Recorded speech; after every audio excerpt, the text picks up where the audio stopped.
ay dhagoogu ka taagayaan in hanti dhowrkii qaranku soo galay dawladda hoose soo galay oo rag badan lacagtii ugu qeyr xadka badnaa weligeed dawladda hoose lagu qaban rag qaarkood lagu hayo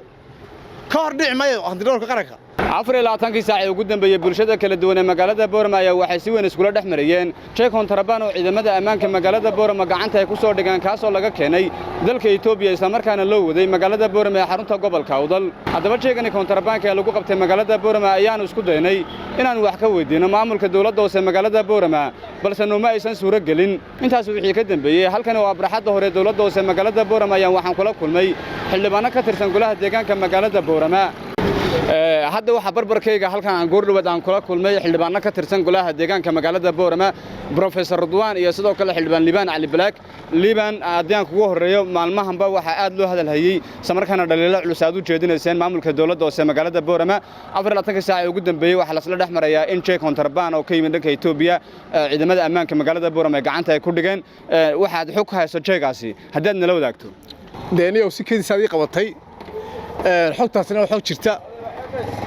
xogtaasina waxa jirta adeen xogta dib u geer noqono xogta jirta hadaan umada la wadaagno maalin tolo waxaan sheegaynay in jay wadada dhan ee Cabdilaag ilaa sow inay wax xayran tahay jeel dilaalayo oo Itoobiya laga keenayo dadku deemalaha dhagoog waxa badan ma rumaystaane tii oo xaqiiqa oo in jaygii magaalada yaalay ee ganacsatadii magaalada Boorama jayga ka shaqaysanayay in la curgaaminayo oo jaygii waddanka yaalay intii la iska daayay jay Contraband oo Itoobiyana Contraband ku ah halkana Contraband ku ah in baabuur iskooragooyin inta lagu soo qaado wadooyin Contraband kala soo mariyo oo Boorama la soo geliyo oo ciidanku qabtaan oo imikana markaba doono saldhig hor yaalaan oo wasaaradda cashuuraha bariga haysto nabadgelyada barsaabku haysto taliyaha qaybtu haysto ee la qabtay u jirta xogtaasi u jirta waana rasmi haddaad baato adigu dood baato wariyeena waa tii karta saldhiga waan soo arki kartaa baabuurta Itoobiyaanka yaala laakiin iskaragooyinkan yaalay hadda aad jeedinaysaa waa aad culus inay Contraband yihiin in gacanta lagu dhigay maxaad ku xaqiijinaysaa adiga ku xaqiijin xildhibaan waxaan la wadaagay horta xogta waxaan la wadaagay ciidanka waxa kale oo la wadaagay cashuuraha bariga in la wadaagay in baabuurta cashuur lagu haysto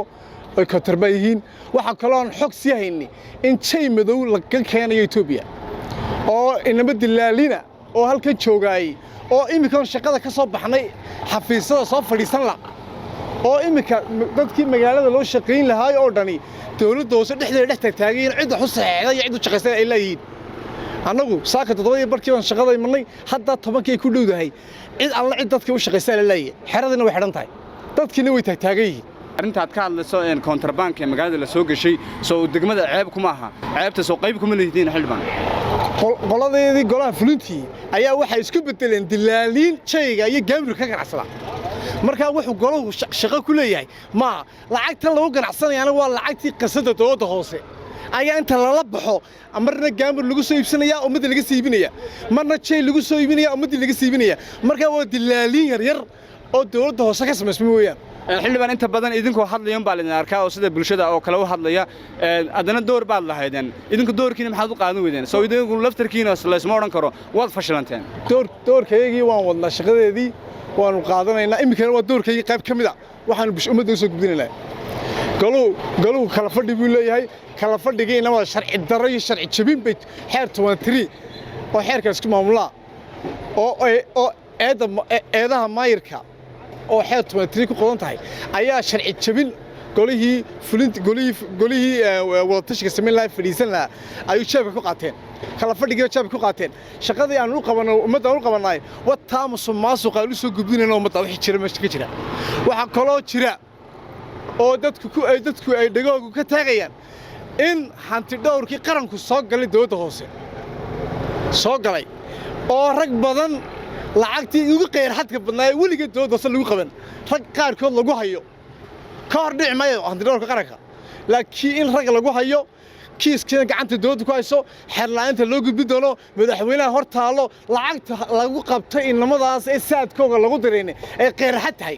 lacagtii ummadda lagu qaban lahaa 500,000 oo dollar lacag ka badan ayaa waxa la hayaa in inamadaas saadkooga dhex martay dhammaan waxa soo jeedinaysa waa eedamo culus inta badan eedan idinku soo jeedina la arkaa goorma la idin arkaya bulshada tusaysan idinkoo tallaabooyin cad oo la xisaabtana qaadaya la xisaabtan kuwa laba nooc mid xogayaha dawladda hoose ayaa dawladda dhexe uga mas'uula in cashuurta ilaaliyo in dakhliga ilaaliyo in shaqaalaha dawladda hoose ee lagu tarkifalaya inuu ilaaliyo waa shaqadiisii taasi annaguna shaqaan leenahay haddaan nahay golihii waxaanu shaqo leenahay inaan hantida ummadda ilaalino wixii mashaariic la qabanayaan daba joogno wixii musuqmaasuq ka jiran ummadda u soo gudbino ayaan xaq u leenahay maadaama kala fadhigaygii aan annagu ku xisaabtami lahaa xidhmay waa annagaa warbaahinta u soo gudbinayna boorama wixii ka jira dadku hadday ka dhagalayihiin annagaa u soo gudbinayna wixii la musuqmaasuqay iyo wixii jiraba aad baad mahadsan tahay daawadaakaas waxa uu ahaa xildhibaan liibaan cali balaak iyo sidoo kale professor Ridwaan oo aan kula kulmay xarunta dawladda hoose magaalada Boorama afaafkeyga hore waxaan ka wareystay arrimo ka taagan magaalada Boorama